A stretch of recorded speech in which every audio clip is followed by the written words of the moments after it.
এই ঘূর্ণিঝড়টার নাম ছিল রিমাল।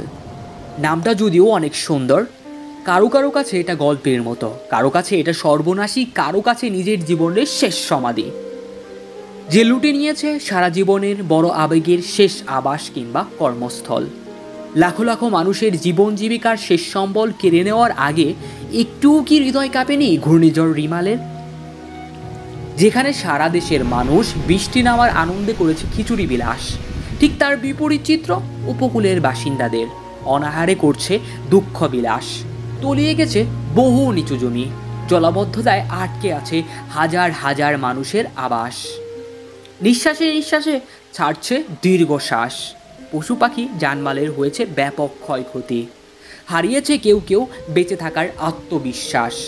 ঘূর্ণিঝড় রিমাল, যার তাণ্ডবের শিকার হয়ে ৩৫,০০০ পরিবার সম্পূর্ণভাবে নিজেদের বাড়িঘর হারিয়েছে এবং আংশিকভাবে বিধ্বস্ত হয়ে পড়েছে ১,১৪,৯৯২টিরও অধিক বাড়িঘর। রিমালের তাণ্ডবে লবণাক্ত পানিতে প্লাবিত হয়ে বহু এলাকা ভেসে গেছে ঘরবাড়ি, ভেসে গেছে মাছের ঘের। ১০০ কিলোমিটারেরও বেশি বাতাসের বেগ নিয়ে ধেয়ে আসা ঝড়ের সঙ্গে জলোচ্ছ্বাস আর ৫ থেকে ৭ ফুট উঁচু বানের তুড়ে ধসে গেছে অনেক ঘরবাড়ি। গাছপালা ভেঙে পড়েও ক্ষতিগ্রস্ত হয়েছে অনেক বাড়িঘরের। নিচু এলাকার বাড়ি ডুবে ভাসছে যেন পানিতে, আর ভেসে গেছে মাছের ঘের। উপকূল জুড়ে ভেসে উঠতে শুরু করেছে ঝড়ের রেখে যাওয়া ক্ষতচিহ্ন। মায়া ছেড়ে স্বজনদের নিয়ে নিরাপদে থাকতে জড়ো হয়েছিলেন অনেকেই আশ্রয় কেন্দ্রে।